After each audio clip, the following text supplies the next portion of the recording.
like that. No, just very. Check out my glue caddies. All over the place. Well, Stop eating tape. These are going to be glue caddies. So I had to make. Oh, by the way, it's Friday Live. Hey, it's Friday Live. I'm Mark. And, Get ready to sneeze. This is Nicole. She's waiting to sneeze. Dougie's butt is so cute, isn't it? There's too many like chips and sawdust in here. Well, God forbid.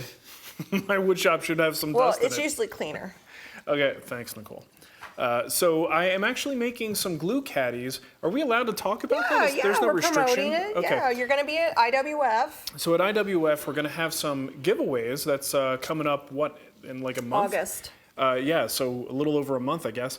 And I'm going to be at the Type On booth the entire time. And one of the cool things they're doing is a giveaway of 3 of these glue caddies that I made.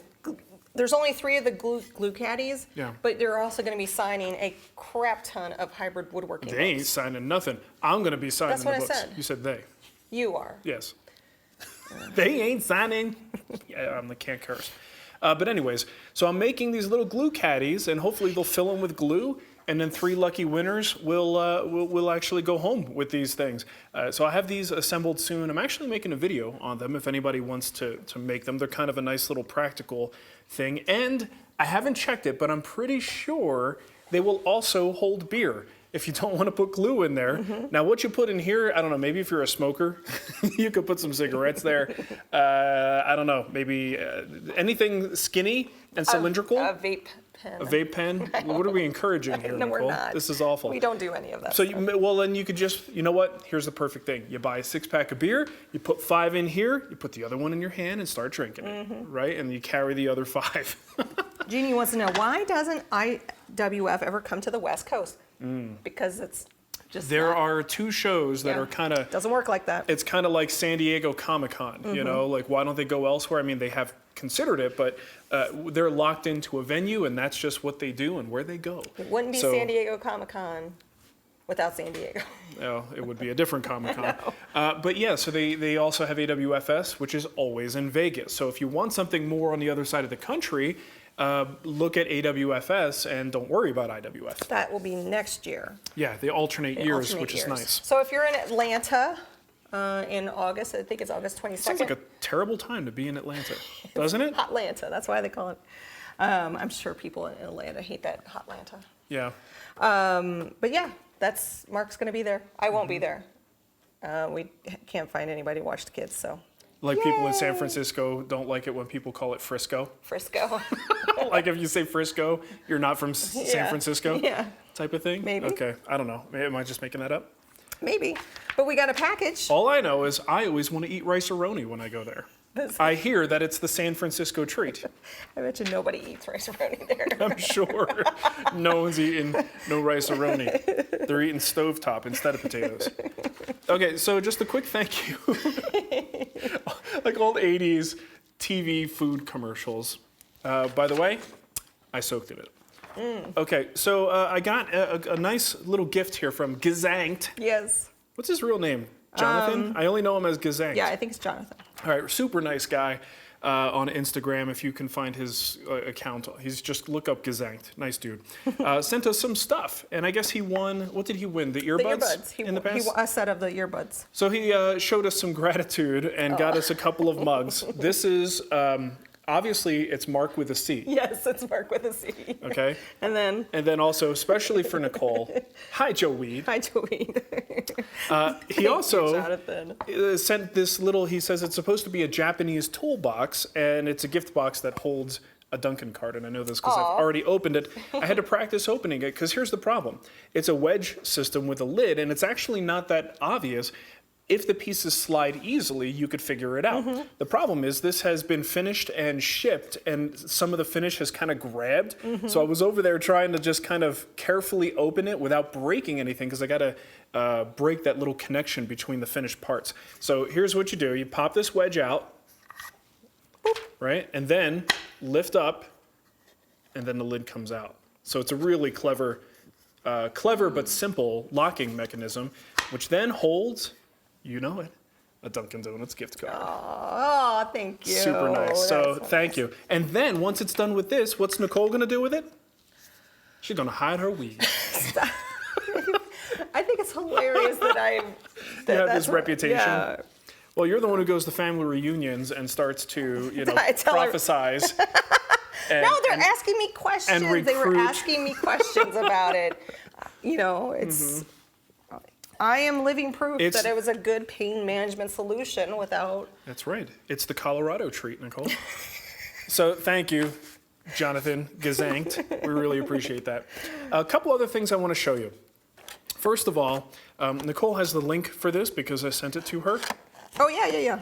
This is a glue roller. Now, you guys have seen me most likely use a Speedball brayer in the past, and it was, the one I've been using for years is that snap-in model, and it's a plastic handle. You kind of snap it into the body, and I cleaned my shop recently, and I lost my other one. I don't know where it is. I cleaned, and I must have just in my whirlwind fury of cleaning up all my surfaces, I'm pretty sure I threw it away.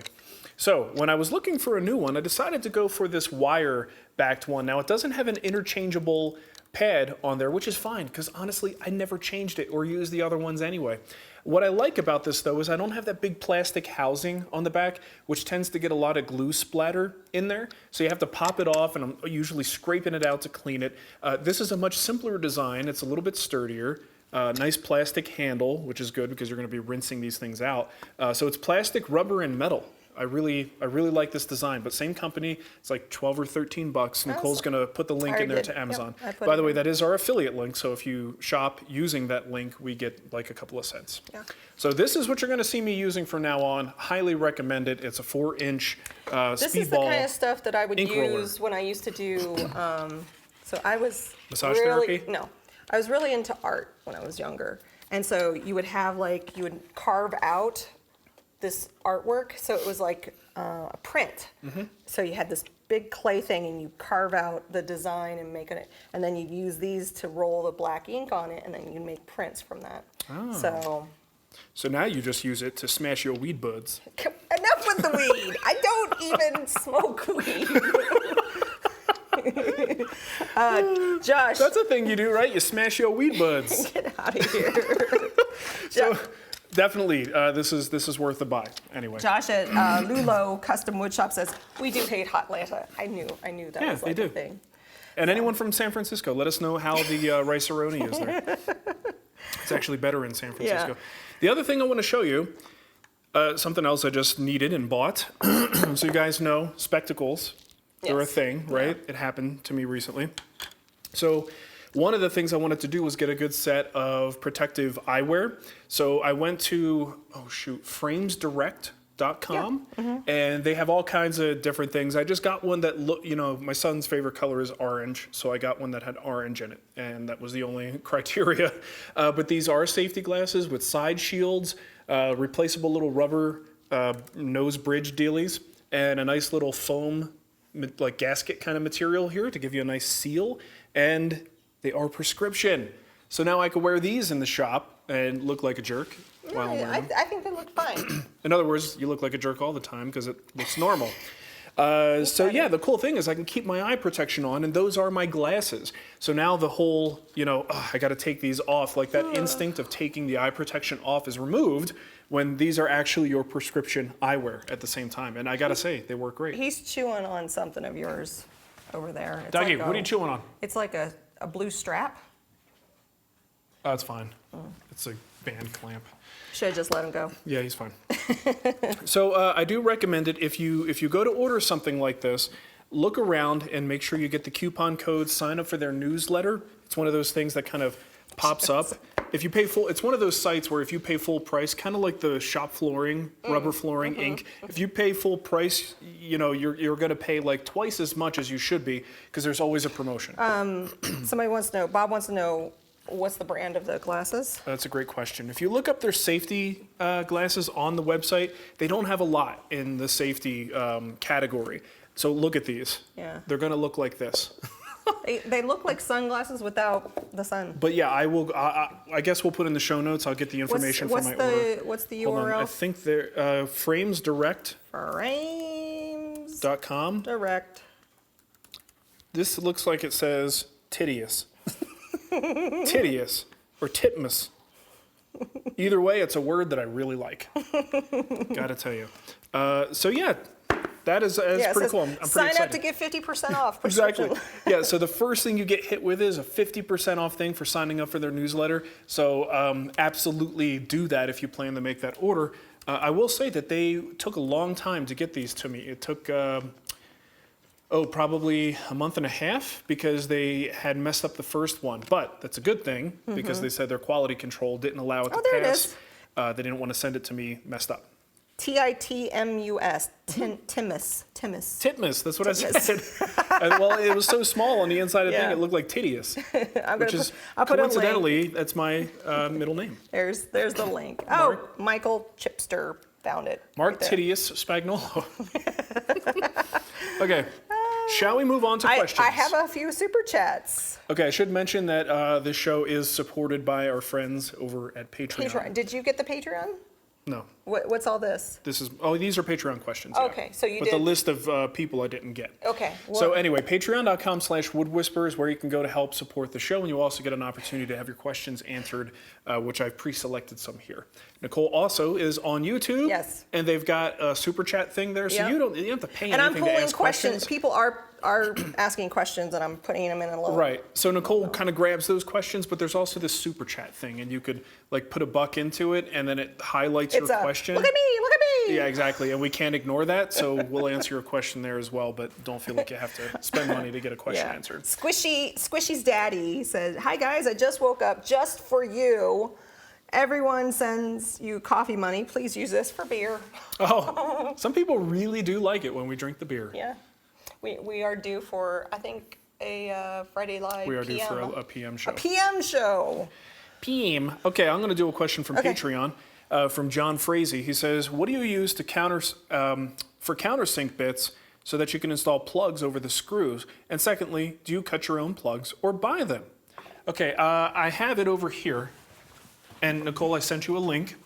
Oh yeah, you did. The bit that I have decided to use and I have settled in on, and it works really, really well. Nicole? Yeah? I love it so much that it has its own little holder. Look at this thing. That's so stupid, but that's what I do. So it is the Amana bit, and it's got the depth stop is this very loose piece that's on a bearing, and it just spins really, really nice and free, so it doesn't mar the work. The cool thing is, if you just unscrew this little set screw here, you can adjust the depth of the countersink. You can also adjust how much the bit itself protrudes if you need to drill a little bit deeper.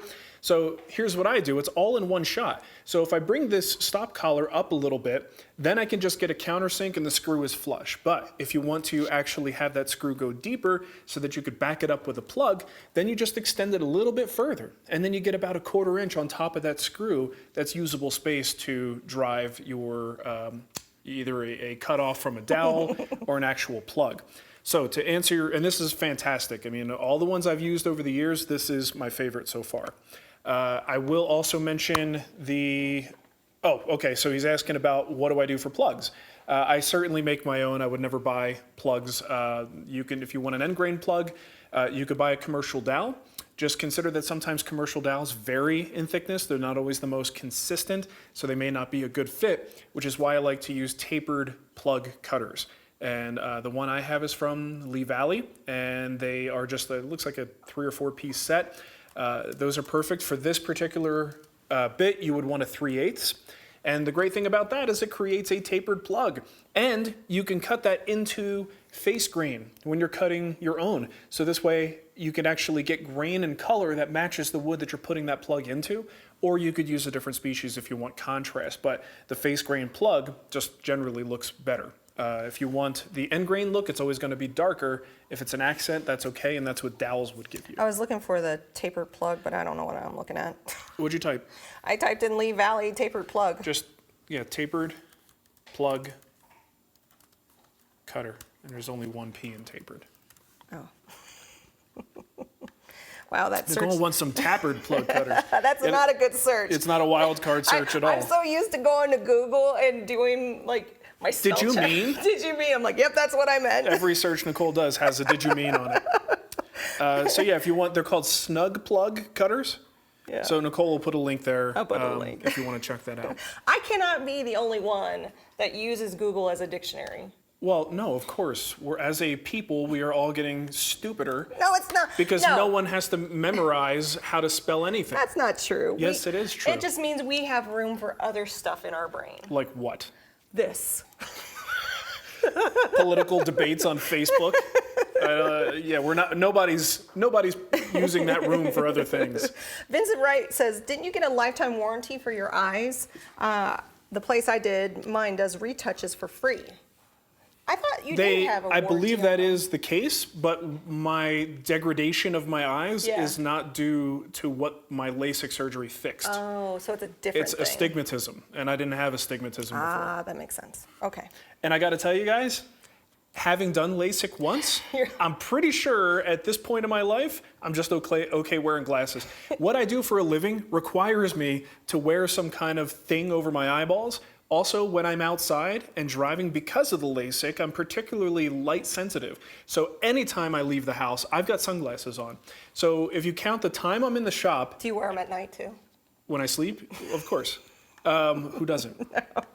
But if you count all the time that I'm awake doing stuff, either in the shop, outside for a jog, or going for a walk, or driving, that's a very large percentage of my day. And even if I had LASIK, I would still be wearing some kind of thing over my face for eye protection or sunglasses. So it's just not worth it to have that process done again. And I got to say, look into LASIK. If you want to see someone cutting a flap on your eyeball and folding that flap over and then blah, blah, blah, blah, blah, shooting stuff into it. Okay, let's stop talking about it. Move on. It's a hell of a process. Joseph Mensch. Hey, Joseph, what's happening, brother? Weed Monday. We're not going to go get any. Joseph knows what's up. Joseph. Thanks, Joseph. Joseph lives in Washington, right? Yeah. Yeah. It's legal for him too, isn't it? It is. We got another person who probably can make great weed jokes, but has nothing to do with it. It's so funny. I'm just assuming, Joseph. I don't know that much about you, but I'm assuming you are like us and probably pretty straight-laced. Yeah. Alex Kilpatrick, Marc, any advice on how, as a newbie woodworker, I can convince my wife to let me spend inordinate amounts of money on woodworking tools, supplies, and lumber? Okay, well, usually I start this advice out with you have to address her properly, right? Mm-hmm. Listen here, woman, is usually how I begin. Sure. Yeah, that'll get you somewhere. Listen here, woman. Look, your wife either supports it or she doesn't, and you have a degree of control in how much support you get simply by what is the benefit for her. Right? People are people. People have needs. Help me, help you. Help you, help me, help you. Right? Or the other way around. So, is she receiving some level of benefit from the things you're making? If not, think about things that you can make for her that she would actually enjoy. Potentially things that could save you money. So if you guys were going to buy a coffee table. Yeah, if money is a factor in this, look for ways to save money. That's a great. So stuff that you could build. There are ways to build things. I mean, most of the time I build something and it winds up costing way more than Nicole would have spent if she bought it. But you don't have to build like that. You could build things that actually do save you money or get you something that's just perfect, right? That a purchased item would not have fit properly, stuff like that. You got to find that thing that makes her go, yes, this is worth investing in. And here is the key to it all. Actually do it. Yes. Don't just say it, do it. But yeah. That's the key. Yeah. Stephen Beleziaria. Sorry, Stephen. Hello, what's the best finish to keep my maple white and not yellow? It's for a bed. Thanks. Anytime you want to keep your white woods white, you get the whitest whites. the brightest whites. Yeah, you should probably use something that's water-based. A lot of times water-based finishes aren't going to bring as much color, and in fact, a lot of times we avoid them in certain cases, especially like on darker woods, because they tend to make the they tend to make it look a little bit lifeless. And that lifeless look that we're interpreting as lifeless is the fact that you don't have that ambering, that yellowing, and the sort of chatoyance that we get from oil-based finishes and lacquers and things like that. So if you're looking to keep the maple nice and bright white, definitely look into your water-based finishes. You can also look into certain lacquers, and those will be labeled as water white is the industry term for that, meaning it's not really going to bring any color to it. Just make sure he's not chewing on my desk. Mm-hmm. Okay. Wouldn't that be awful if he was chewing on your desk? I would go over there and I would pick that dog up by his skin. And he would just roll out of your hands. His body foreskin. I'd pick him up and he would sink down to the floor and I'd still be holding his sides.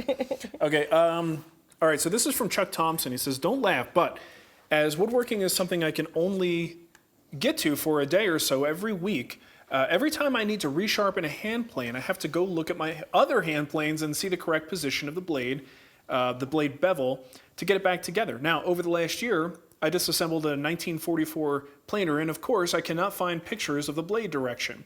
How do you remember the direction and orientation of the bevel of different machines and hand tools? Do you have a short rhyme that you say in your head to always put the blade in correctly? Okay, well, most of the time, you know, how do I explain this? Okay, well, I guess it's a matter of knowing more about the tools, right? You can generally look at certain tools. Let's just talk about hand planes for the moment. You could look at them and immediately know just by looking at them whether it's a bevel up or a bevel down. Okay, so here's a number 7. Anyone who is familiar with hand planes Keep that away from my face. can see the bed angle, all right, that blade is at. That is a bevel down plane, all right? If you look at this guy, what's significantly different about that? You can almost, you almost don't see the blade, all right? That's a bevel up plane. Here's another plane. If you had to guess which one this is, well, you can't see the plane blade, right? It's like totally hidden. It's another bevel up. So generally speaking, your bevel up planes have your iron sitting at it's almost horizontal, it's almost flat there, because the bevel and the angle of attack is not dictated by the position of the blade so much as it is by the bevel. That's why it's bevel up. And then you could use different bevel angle blades in there to get a different approach to the wood. Whereas your traditional bevel down plane, you're counting on the frog to fix your bed angle. And the bevel angle on the blade itself is not necessarily dictating anything because it's facing down. It's not actually affecting how the blade engages with the wood. So that's the dead giveaway when you're looking at these planes, is look at the position of the blade. And if it's nearly flat, then it's a bevel up. Now, as far as other tools go, might be a little bit trickier because it kind of depends on what we're talking about, the manufacturer, I don't know. But a couple of things you can do. Number 1, take pictures. All right, so if you have a folder on your phone, you can make a little album of each of your tools in its assembled position, and you can quickly reference that if you need to. And let's not forget the power of writing something down. There are plenty of things in the shop that I just go back to, and see if I can get a good example. When I had to shoot pictures for my book, I always, I'm not a photographer, I just kind of play with cameras. That's just something I do. But I was always getting the camera settings mixed up, like the impact of the f-stop versus, I can't even remember all the terminology now, but the relationship, and sometimes there's an inverse relationship. You put one up, you should be bringing the other one this way, and I had to write it all down because I just couldn't remember. But by the end of the book, I had done these adjustments so many times. Hot? It's hot in here. You can go put the fan on higher, it just makes noise. That's all right. I've done those adjustments so many times that it was second nature and I understood them. So that's really the key. If you want to write it down, take pictures, that's fine. But the more you do it and the more you work with it, the easier it is to just know by looking at them. All right. Do I have, Robert Holkill. Hi, Mark and Nicole from Paris, Illinois. Any ideas where to buy router templates? I need a 6-inch diameter router templates. Well, there might be some out there, but I've got these grommet templates from Rockler. Not the size you're looking for, but I use these very often. In fact, use them for the glue caddies. So these really come in handy Getting bigger sizes than that. Now I know There's a Eagle America. I believe these are from Eagle America, or MLCS, or is it Infinity? I can't remember who sent us these. These are big ovals, and I think these are templates for like making boxes or bowls, okay, with a router. So that's another thing that's out there. There is a company, I think it's called Perfect Circle. Yes, but that's a tool to make circles. That is a tool to make circles. The only templates I've ever had were made for me by my buddy Ron, who had a CNC. So he was like, I needed some circle templates, and he just got some 1/8" MDF, and I've got them sitting over on the wall there, and I've used them many times. If you know somebody with a CNC, that is actually something they could knock out pretty quickly, all right? And get yourself a nice range of circle templates, and those are gonna come in real handy. So if anyone in the chat room knows of a source that he could just buy these that are pre-made, awesome, but you should definitely look into someone just, knocking a few circles out for you on a CNC. There you go. All right, here's a great question. You're going to love this, Nicole. Stephen Brooks, if you could go back in time and rename your business knowing what you know now, would you? What would that name be? And I think if Nicole had her way, it would be Nicole and Marc's Fabulous House of Woodworking. I think Nicole's role over time has increased so much that I think she wants a little more ownership. Nicole and Marc's woodworking stuff. Honestly, I don't think I would change the name. I don't think so. I don't have any regrets about the name, and more importantly, I don't have a better name. Right. Like I would be the wood something. The wood guy. The wood thing. Like I'm sure there is a wood guy out there. the wood something would definitely be like, but honestly, it's like, that's the name, that's what stuck, that's what we're known as. I've got no regrets around that The name. Marc Whisperer, Aaron. Is that what you are, the Marc Whisperer? No, so Aaron said the Marc Whisperer. Somebody said Marc's Wood Creations. Well, that was That was the our original. terrible original business Yes. name. Marc with a C. Here's a whole bunch of suggestions. The 411 Workshop says the wallet drainer. There you go. I like that. That's a very good one. The Wood Dude. The Wood Whisperer, starring Nicole. See, that actually is better than my joke. Okay. Oh. All right, I got another one. Kimberly Peterson, looking into plunge routers, do you think the Festool plunge router is worth it? I want to buy one to have forever. Next question actually deals with an aspect of the Festool plunge router, and I've got it right here. Festool makes a few. This is the OF 1400. It's probably the most popular one. They also make a 2200, which is a huge, huge router. Huge. I'm guessing they still make the 1010, which is a smaller one. Don't waste your time with the 1010. If you're going to get one, this is probably the one to get. If you do a lot of heavy duty operations, consider the 2020 because it's got some great features, but it's a little bit big for most people. So the 1400 is, in my opinion, trying to think if there's anything that even comes close. Probably the best router on the market. A couple of the reasons. First of all, the motion of the plunge. It's got a little bit of a squeak. Is it this one? That one? Yep. OF 1400. I'll be adding this to the Marc recommends on the Amazon store. Look, and it's expensive, guys. Let's get that out of the way. It's Festool. They're always expensive, but we're just talking about a lifetime router here. So what I really like about it is it just has very smooth motion. So when you're plunging, it's very easy to get this thing precisely set up. So the way that motion, the plunge motion is set up, it's just fantastic. The way that it locks very easily with this handle and locks across both of those bars, it gives you a very good positive registration that doesn't tweak the bit or anything, so the bit stays in the position it was previously. The other thing is very easy one-handed operation if I need to plunge. A lot of plunge routers actually require you to have two hands because if you plunge with one, it kind of skews and it just kind of gets stuck and doesn't want to move smooth. So what I find with other routers is that plunge action tends to be very jumpy. So finding the perfect setting can be a little bit tricky. But this thing is just smooth as silk. The dust collection, which is what the next question has to do with, is relatively unmatched, compared to other brands. Now that said, we'll get into that question. We'll talk a little bit more about it. There's other things to consider with the dust collection. If you get into all the little doodads and attachments and gadgets and the Festool system, there are also benefits there. But, those are more big picture things and using them with tracks and stuff like that. Oh, the other detail, the edge guide. There are aftermarket edge guides that you can sometimes add to certain brands of routers that come, close, but the OF1400 edge guide is great. It's smooth. Every other edge guide, like the Bosch one that I have, anytime I go to get an adjustment, from the point that I have, I'm like, okay, I think I've got the right setting, right? Let me tighten it down. It moved, right? Every time you tighten it down, the damn thing moves. That doesn't happen on this, right? You get the setting, you lock it in, and it stays there. So yes, it's expensive, but if you're looking for a lifetime router, personally, I think the OF1400 is a great investment. So all of these things that Marc is recommending, we have in our Amazon store categories now. So What? So, in the butt. Okay, enough of that. So I'm putting all these underneath the Marc recommend section, but I have other ones: Marc's hand tools, Marc's glue, finishing, your bookshelf. So I'll put that link in the chat. So sweet. There you go.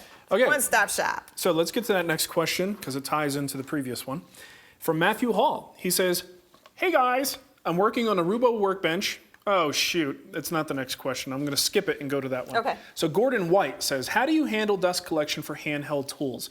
Is a dust extractor, Festool, DeWalt, etc., a significant upgrade over a shop vac?"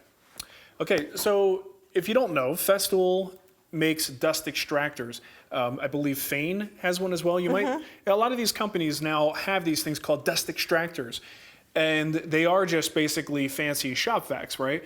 But in some cases, they have features that make them a little bit, creature comfort things that make them a little bit better. For instance, onboard plugs. In this way, you can kind of plug the tool directly into the vac, and then the vac only turns on when you turn on the tool, which is a fantastic feature if it's a dedicated unit, right? If you want a shop vac, that's useless, because you just want to turn it on and go. So, the shop vacs are good. The dust extractors are really good, but do you absolutely need one? Not really. As long as you can get the fitting to connect to the portable tool, there's really nothing suction-wise that those things can do that another tool can't. Now, the dust extractors do tend to have some better options in terms of HEPA filtration. So you also have different bag options for them. I don't know if Festool still sells them, but they did at one time, the lifetime bags. And if you've ever bought bags, even for cheap shop, shop vacs, those bags are expensive. And you go through them like crazy. So the Festool has this lifetime bag that, yes, it's expensive, but if you go over the lifetime of the tool, you realize that this is actually saving you money, and it's great. You just empty the bag, put the thing back on, put it back in. So I don't think they're absolutely necessary, but depending on what you're sanding, how much filtration you want, the type of filtration you want, it may be worth looking into the dust extractors. But I would say in terms of priority, let's say you were going to invest in this Festool router, and you had to choose, do I get the router or do I get the vac first? I say get the tools first and just use a shop vac. Did you already talk about the hood? Not yet. Oh. Okay. You get adapters and things to try to make them fit. That may be your problem, is getting the shop vac hose to adapt properly. I believe Rockler now has in their Dust Right line, they've got some adapters that will help with this. And I don't know much about them, but I know it was like a big deal like a year ago. So look into that. So yeah, I think a shop vac is just fine. Oh, he's got Mateo's toothbrush. Okay. So as far as the dust collection goes, this is what makes the Festool dust collection so good, is it's got this little shroud. He just turned it on. It's an electric toothbrush, and he just turned it on. He's like, what the heck is going on? So this guy attaches like this and sucks the chips from above. And then, if you want, you can actually attach another thing underneath. It's a little cup. So if you're doing an edge routing operation, that cup surrounds it, and you get nearly 100% dust collection. Well, for the longest time, this was really the only game in town. If you wanted that kind of dust collection, you had to go with the Festool. Until last year-ish, maybe a little bit longer. It was at AWFS. Well, that was about the time that they introduced it. Oneida came out with this universal dust hood. So this is only part of it. The kit actually comes with a cup, just like the one that I mentioned, but also a base, because that's the trick. It's got to adapt to every router. So the base plate has a bunch of different holes, and you can attach it. And then this guy works pretty much just like the Festool. So I have used that, and I will say that the dust collection is pretty much just as effective as the OF 1400. So if you are looking to get good dust collection on a router, definitely look into that dust hood if you don't already have the Festool. If you have another brand, Onita's router hood, and Nicole's going to put the link there for you. I don't think they sell it directly on Amazon. It's one of those, like, there's other sellers that have it, but I want you to see what the product is and then go find a vendor for it. But I highly recommend that product. And I haven't used it yet, but I had a little bit of a problem with this one and explained that to them, and they said that the new version has improved on said problem. So I won't even mention what the problem was, because if they fixed it, then it's a moot point. Moot. Bob DeVries says, go ahead. DeVries, sorry. You can ignore this one. I'm not going to ignore you, Bob. Bob, I see you. We can never ignore Bob. How does anyone ignore Bob? He's unignorable. And Squishy's daddy said, this is Frankie. How do you say Salgado. Salgado. Hey, Frankie, what's happening? Marc, we talked a little bit about router basics during the guild meeting. Yes. What plunge router bits do you consider must-haves? Kind of falls in line with what we're talking about with routers. The only plunge, when you're talking about plunging operations, you want a bit that is capable of cutting into the wood as you plunge. And some bits are just kind of flat on the bottom. So when you go to plunge, they might do it, but it's rough going and it burns and it's not any good. So for me, that's where spiral bits come in. Any spiral configuration bit tends to have those really nice sharp spurs on the bottom, so you can very easily plunge down into the work and go. There's other bits that you might use, but the primary bit you're going to use for that kind of operation is going to be a spiral straight bit. All the other bits that we use, a lot of times you're plunging before the tool is on, you get it in position, lock it in, and then go. So the plunging action has nothing to do with the bit configuration. So what kind of bits? So like a spiral straight bit. So you'll find like White Side, okay, Eagle America, spiral straight bit. Yeah. So yeah, one of like those. See, White Side's upcut spiral bit. Yeah. Half-inch cutting diameter. That's a big boy. Yeah. Okay. Okay. And let's go back to Matthew's question. He's working on the Rubo workbench, has a question. He says, I'm close to gluing the top slabs, and I've been looking ahead at the later operations. I'm wondering what happened that you needed to use your router sled to flatten the bench top. I'm assuming your legs were all cut to the same length. Were the top slabs not already flat? Was your floor requiring you to flatten the top? I have a 16-inch wide jointer planer. I was planning on sending the slabs through it to flatten them. Will I need to flatten the top slabs with the router sled after assembly? I'm also planning on making this bench mobile. Let's see. Okay, so his floor is not flat and wants to know if it's going to cause problems with bench flatness because of it moving around to, spots where the floor dips or whatever. If not, do you have a preferred method to make the bench mobile? I was initially thinking of those Rockler flip-down wheels, but they have a little fight in them sometimes when you want to flip them up or down. Okay, so the reason this happens is because when you're talking about a workbench, it is big. It's a big piece. It's long. And when you send these things through the planer, if during the glue up, which is going to happen, it's almost like, I don't know anybody who's made a workbench that didn't require flattening after the slab was glued up. You're gluing, 8 to 10 pieces of smaller boards together into this massive thing. So things are going to move on you. And it's just there's so much real estate that it's so hard to get that perfect. And then, you could try to joint it if you have a wide enough jointer. If you can truly joint it and then get that thing through the planer, your slabs will be flat unless they move after the fact. But in all likelihood, they shouldn't. In my case, I can't run anything over 8 inches over my jointer. So the only thing I could do is hope that the slab is pretty close to flat and send it through the planer. The reality of what happens is the slab has a little bit of a twist in it, and the planer just follows that twist. So by the time it was all plane to thickness and I put those on the bench, I would put the winding sticks on there and realize that things aren't flat. Excuse me. So that comes down to not having a wide enough jointer to plane a giant slab like this. So yeah, in your situation, if you have, what'd you say, a 16-inch jointer planer combo?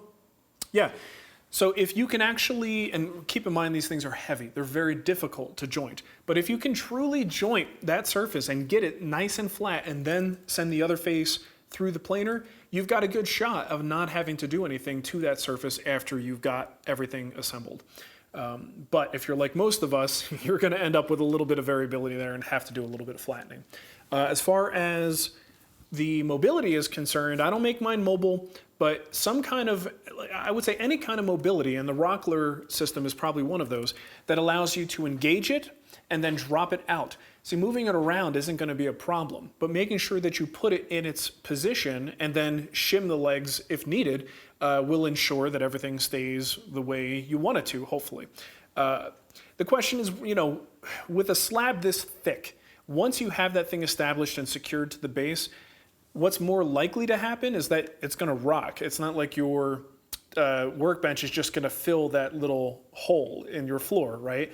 And just kind of flex the top. Chances are it's all going to be sort of one solid unit. But over time, if you don't address that gap, there could be an issue there, right? So that's why wherever you put it, if there's a little wobble, shim it, and it should be fine. I don't really have any specific recommendations for mobility because I've never really done it.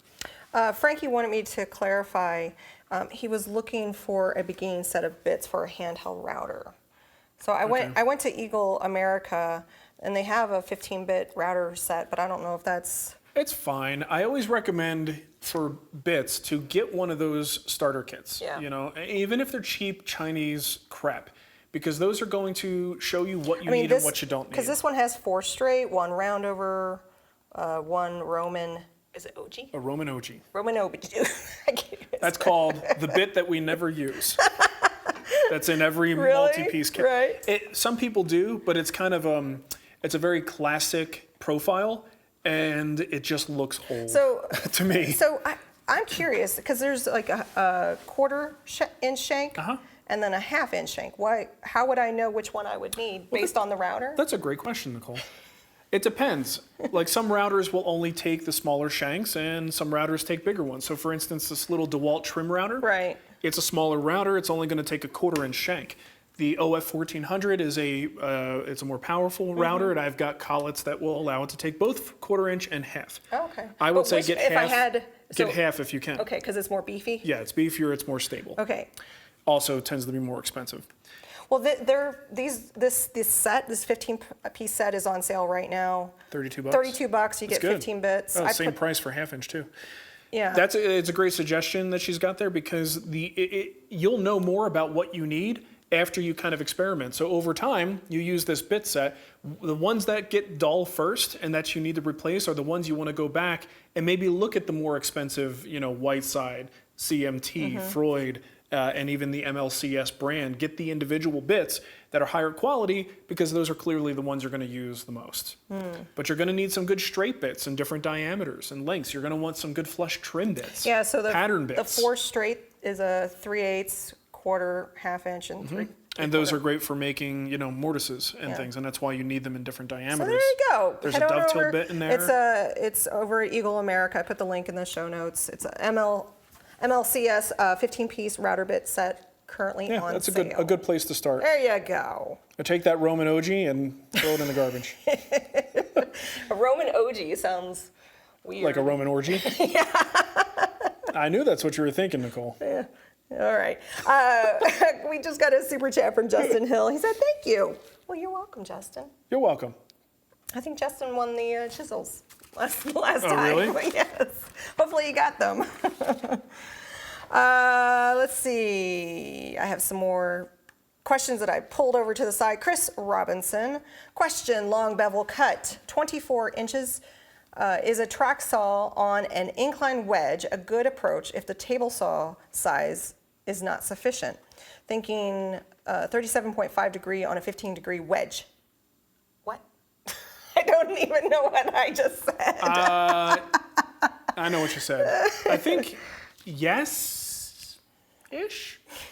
I mean, it kind of depends. I don't know the details of this bevel and why you can't necessarily just tilt your track saw unless, I mean, why can't you tilt your track saw to the right angle? Why do you have to use a wedge? Yeah. I might be missing something on that. Maybe. But as long as everything's secure, you just can't have any Well, he's just movement. saying, is a track saw on an incline wedge a good approach if the table saw is Yeah, not but my question is sufficient? why, because track saws tilt, why does he need the wedge is what I'm trying to figure out. I don't know. Or maybe That I don't know. maybe the angle is, sometimes when you're dealing with bevels and miters, the numbers and the range you have with that does not give you the right orientation for the bevel, so maybe that's what he's doing. And if that's the case, then yes, as long as it's secure and as long as you can make sure that that wedge is consistent all the way across so you don't have, slight changes as you go. Oh, Chris said clamp should be safe, 52.5 degree, greater than 45 degrees. Is that what he's, okay, that's why you can't just use the bevel adjustment. Yeah, clamp it, as long as it's secure, it should be okay. But I gotta tell you, long bevels are my least favorite thing to make in woodworking. Yeah. I have trouble with them, I don't get great results. It's, unless it's like for a panel or some kind of a profile, if it's a piece of joinery that has to fit to another beveled piece, hate it, do not like it. Hated it. Hated it. Do not like it at all. B. Walker, shop is not air conditioned and I have no ability to install an AC. I use a propane heater in the winter. Any ideas for controlling the humidity in a space like this besides a dehumidifier, which I already use? I mean, what can you do? Suck it up. Yeah, literally suck up that humidity. I mean, you got a dehumidifier. Would work at night. So you either have to seal the place up and use a strong dehumidifier, or open the windows and get fresh air and stop using the humidifier and just giving what Mother Nature is, is dishing out. I don't really know of any good solution for dehumidifying a space, especially if it's a leaky space. And let's say it's super humid out, that humidifier is going to be, or dehumidifier is going to be working overtime, and it's probably not going to be super effective. So you'd really have to have a well-sealed space to have that actually do anything useful. One thing you can do is with your tool chests and things like that, you could put desiccants in drawers, and if you have like a wall-hanging tool cabinet or something, put a desiccant in there. That can help at least keep some of the tools and things rust-free, keep the moisture down in those locations. But outside of that, those little packets that you get in your shoes. Desiccant. Yeah. Those. They say don't eat them. Do not eat them. Don't give them to Dougie. Don't give them to Dougie. Yeah, they are not candy. So that I don't know what else you could do. Yeah. Unless someone else has a suggestion. People are saying insulation, stuff like that. But that's the whole thing. You got to seal the space and then condition the space because it's now a sealed, a sealed airspace. But that's, most of us don't have that luxury. Right. JJT, Mark, I read an article that you posted about YouTube makers' burnout. Interesting read. How do you and Nicole avoid burnout in this demanding world? Well, usually what happens is I'll wake up in the morning a little bit depressed, and I'm like, this another day doing the same crap every day. Gotta go to Instagram, look at all this crap, look at all these people smiling and pretending to be happy. You're so full of it. And Nicole goes, shut up, get up, start working. And I get motivated. He's so full of it. Honestly, it's tricky. I think one of the motivations is this is how we make money. Yeah. So what motivates someone to go to a 9-to-5 job? Yeah. They need to collect a paycheck. Yeah. Now, we're super fortunate because we actually really like what we do. It's not hard to force me to go in. My biggest blockade comes when I can't get enough shop time. I want to be in the shop doing stuff, but I'm answering emails or I'm prepping a newsletter or I'm dealing with, an expired credit card and a company that doesn't want to take our new credit card and stupid crap like that. So honestly, staying motivated I don't find it that difficult to do. There are times when things get a little bit oppressive, and this is why I discourage people who are trying to do what we do to get too hung up on statistics. Yeah. And I wanted to have a conversation with you about this. We may as well have it right now. Hey, let's have it. I've been looking at my Instagram stats, and more than I usually do. I mean, I can't even tell you how many subscribers I have on YouTube because I don't, it's not a metric I really give a crap about. But out of curiosity, I've been looking a little bit more at the Instagram stuff.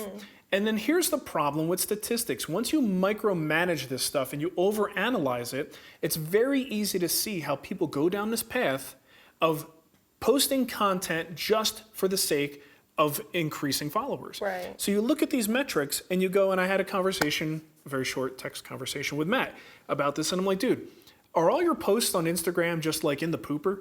Like nothing's performing, and we can't figure out why. And you go down this path of trying to figure out why. Maybe I should ask a stupid question. Maybe I should pretend to be interested in what everyone else is doing. Like you go through this this process of trying to figure out how to make things better. And a lot of times, those things that you do to make things better, not all the time, but a lot of times, they actually take away from the sort of genuine nature of what makes social media great. Right, so and that's why I'm looking at these numbers. And it's a moving target. So the way I look at it is, I'm not focusing on that stuff because it's just a moving target. You got early on. So we've been doing this since 2006. I remember us saying, we need to have a mission statement. What is our mission? Our mission is to educate and entertain woodworkers, and try not to lose focus on that. Because when you start kind of getting into like the weeds, it's easy to kind of get off track. Well, and that's what was happening is as I'm looking at this stuff, I'm going, all right, well now let me think about what the algorithm wants. What's the algorithm want? What's the algorithm want? And maybe I should do this. And then I looked at this and I'm like, why am I even bothering? Like this post isn't performing. Something I thought that would have done really well did not. And if that's the best I've got and that performs at this level, why am I even bothering? And I got to this point of like mini depression in a way and thinking to myself, this is a waste of my time. That's the problem. It is not a waste of my time. You know, what we do on social media is awesome and it's super fun. What made me feel like it's a waste of my time? Overanalyzing, digging into the stats and looking at numbers. And the numbers are telling me one thing, but if I just go in and post a great picture and then I communicate with people and they're like, oh, that looks cool. And I'm like, yeah, thanks, man. High five. You know, fist emoji or whatever we do. That experience is great. So I don't even know how we got to this point. It was clearly something on my mind that I wanted to discuss. But it's like you've got to be careful about how you do this because you can get depressed. You can become unmotivated by these other factors. And I'm not saying completely ignore them. You need to be aware of how these things and the things you are posting are impacting your results. Well, and run your own race. But yes, run your own race. That's not the end all be all. You've got to make sure you're happy with what you do. So how do we stay motivated? A lot of times, we don't get in the weeds. I go, did I post stuff that I'm proud of today? Yes? Good. I can sleep at night and I'll start again tomorrow. And I mean, it's nice that we work together because there are times where, I mean, we're people. We're not TV stars or anything like that. Well, speak for yourself, Nicole. I just made something for Ryan Reynolds. That he hasn't responded to. He will never respond. And I don't think he actually wants it. I'm pretty sure he didn't even see it. But we're friends. Yes. So yes, in your head. There's that. But the point is, like, comments and people can be toxic. Oh yeah. So, you know, finding your mental health, especially if you do this, is very important, and kind of holding to what you need to do. Is it not checking it at night, not getting absorbed by it? Yeah, you got to find a balance. So balance. Balance it, yo. Charlie Marshall just asked a good question. He wants to know, how do I like my Blue Spruce versus the Japanese chisels? Well, they're right back here. Hey, who made this for me? I found this on my workbench. Someone made this Wood Whisperer cookie. Yeah. And I glued it to my chisel rack. I can't. We got it around the holidays. Okay, whoever it was. It was a Christmas ornament. Well, now it's a chisel rack ornament. Thank you, because it's now adorning the front of my chisel rack. Yeah. So the Blue Spruce chisels, love them. Absolutely love them so far. Compared to the Japanese chisels, I feel like these kinds of chisels are on completely different sides of the world. And that is literally and figurative, because one is Eastern and one is Western. Mm-hmm. But these are like earthy, beat up. You just imagine this, Japanese blacksmith hammering away, making these things. And these look like they came out of a very refined factory. And I mean that in the best way possible. Because I know, what's his name? Jeske does fantastic work. His stuff is just insane. And I adore it for its visual and tactile perfection. right? And Japanese chisels are kind of not that. They aren't perfection. They're sort of utilitarian perfection in a way, right? So they just kind of satisfy two different sides of my brain. So I don't know, I may not keep the Japanese forever. A lot of people find it funny that I kind of roll with these things and change and evolve over time. But I don't know what I'm gonna do, but I do like having two sets of chisels, still very attached to my Japanese chisels, but they may not be here forever. The Blue Spruce are now my babies. Your babies. And I love them. I made their own little koozies. We should probably wrap up Yeah, soon. Worth Effort is in the chat room, and he said, so after a week of cleaning and organizing, is it official now that the number one thing you miss from Arizona is the weekly help cleaning up the shop? Good point. Yeah, you know, and here's the thing. Even if I was in Arizona, at the time that we were leaving, my stepdad's health was declining, and he wasn't able to clean as much even before we left. At the condition he's in right now, he wouldn't be anywhere near my shop. So unfortunately, that's a non-factor. Way to bring everything down, Sean. Nice job. But you know what? I miss nothing about Arizona. Yeah. I'm sorry. Yeah. I miss nothing. I'll take a dirty shop any day of the week over the other that things awesome that. bite ride that you went on. Oh my gosh, what a great bike ride that was. Hey, guess what he's doing tomorrow? A 5K. I'm doing all 5 of those Ks, baby. All 5. Like people who run are like, I did 5K before I had coffee this morning. Yeah. But for someone who's notoriously terrible at running, it's kind of a cool thing. Anything else? One more from Boo TV. Booty. From here, it looks like booty. Booty. He wants to know if we still play WoW and are we looking forward to WoW Classic? No. And? No. Well, I lie, tend Nicole. I tend to pop back in when an expansion comes. You're the one that kind of doesn't. I'm over do it. anymore. I'm over it. It's been too much rinse and repeat for me. I do over feel WoW. so lost. I mean, there was a time where my character was just like awesome, and then I go in there and it's And not. you realize you have no idea how to play your character and I have no anymore. idea how to play my character. I'm telling you, what's been pulling me, and I probably won't be able to, I just don't have enough time to get into it. I really want to play Elder Scrolls Online. It just looks beautiful. I love the Elder There's not Scrolls a lot of people in there right now. mythos. Yeah. I don't care. I don't want there to be people. It's all about me. Okay. I want to play MMOs solo. Is my goal in life. Anything else before we go? Richard says, what about your mother? She's not going to clean the shop.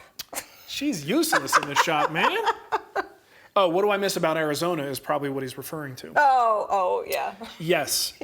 I do have some family in Arizona. And my mom's there too. Yeah, and we also had a couple of friends that we became pretty close with. I'm talking, people is a different thing. I was more speaking about people like, we could convince to move here. Yeah, I was more speaking about like shop life in that area and home life in general. But yes, of course, if I can get my mom to move here, that would be fantastic. If your mom, when she retires, maybe she'll move here. I don't know. We'll see. Ness G I miss is the in the chat. grandmas. Ness, hi. Ness. Good night. Good night, Ness. Go to sleep. It's late. What else? Anything else? We're good? I think we're good. I mean, there's more questions, but it's 11. Past 11. Oh, is it? Yes. Holy smokes. It's been a long show. We're talking for a while. All right. Well, hey, thanks for watching, everybody. You want to pick a winner for the guild project before we go and forget about it as always? Why don't you pick a winner? Want to pick one? Yeah. I picked the last one. I'm going to pick Chuck Thompson, who asked the question about if I have a rhyme scheme for remembering whether my blades go up or down. I don't even remember that question. Did you even ask that question? Listen, you barely listen to what I'm saying. I'm pulling questions. So many times I'm in the middle of talking, and I turn to you as my co-host for acknowledgement and reaction, and she's... I'm like that cat gift. Yeah, exactly. Working. Doing Death Star stuff here. Important Death Star stuff. Okay, well, hey, have a great weekend, everybody. Jonathan, thank you again. I'm going to go train for my 5K. All right. Oh, hey, we got it's on the Wood Whisperer, the new Teespring store attached to the Wood Whisperer channel. Oh, yeah. Yeah. So. Yeah, we are actually moving to a system where we don't have as much inventory on hand, and we're going to be using more online resources for things like shirts and hoodies. You'll see those. Oh, and also if you caught this morning's jacked up newsletter, Sorry. apologies. We're trying to automate something, and there will be a second one going out. It may not look the prettiest. We're going to fix all that, but it should have the correct content in it at least, which is the most important thing. So that's for the Wood Whisperer newsletter. Yay. Okay. Well, peace out, my friends. Have a wonderful weekend. Oh, and if you haven't entered the giveaway, there's one more day left, thewoodwhisperer.com/giveaway, to enter that Jet 12-inch compound sliding miter saw. Yes, all those words just in a I different, wanna give it to just in a you. different order. Whatever. It's a saw. Saw, miter, compound, sliding.